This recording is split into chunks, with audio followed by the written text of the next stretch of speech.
पहला प्राणायाम भस्त्रिका के बारे में जानेंगे। पहले तो हम बैठते हैं इस तरह से, क्योंकि पद्मासन में बैठकर करने से विशेष लाभ होता है। जो नहीं बैठ पाते हैं पद्मासन में, तो आप सिद्धासन सुखासन में भी बैठ सकते हैं। जैसे ये है सिद्धासन, पहले बैठते हैं सुखासन में। जब हम सुखपूर्वक बैठ सकते हैं जिस आसन में, तो उसे कहते हैं सुखासन, जिसमें कोई परेशानी ना हो। सुखासन सुखपूर्वक बैठने वाला आसन। फिर करते हैं सिद्धासन, एक पैर पर एक पैर उठा करके रखते हैं, इसे कहते हैं सिद्धासन। जब दोनों पैर पर दोनों पैर उठा करके रखते हैं, ये हो जाता है पद्मासन। तो पद्मासन में बैठ करके हम प्राणायाम को करते हैं तो ज़्यादा लाभ होता है।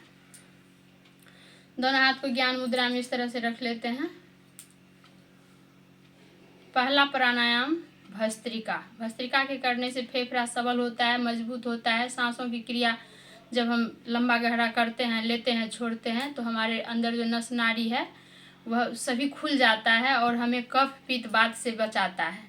तो पहला प्राणायाम जो है, प्राणायामों की जननी कहलाती है भस्त्रिका। कैसे करते हैं?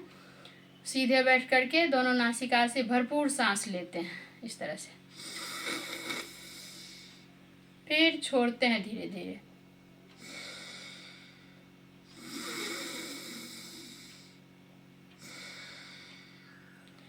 इसको हम 3 गति से करते हैं, धीमी गति, मध्यम गति और तीव्र गति से।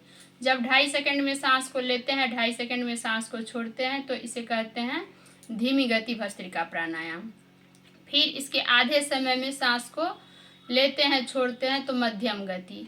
और फिर हर सेकंड के साथ नहीं, हर सेकंड में 2 से 3 बार हम सांस को छोड़ देते हैं, तो इसे कहते हैं तीव्र गति। इस तरह से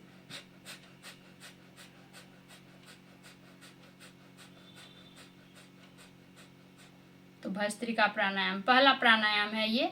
और मैं आगे का वीडियो में सभी प्राणायाम का अलग अलग टुकड़ा करके बारी बारी से बताते रहेंगे। आप सभी देखें और सीखें, करें, क्योंकि लंबा वीडियो बहुत लोग देखने के लिए आजकल पसंद नहीं करते हैं, नहीं देखना चाहते हैं। तो इसलिए कई भाई बहनों ने मुझे कहा कि आजकल छोटा छोटा जो रील्स आता है, उस तरह से भी आप वीडियो बनाइए, ताकि हम लोग को अच्छा लगे, देखें, एक एक प्राणायाम, एक एक आसन को अलग अलग सीखें, तो बहुत लाभ भी होगा और सबको मन भी लगेगा।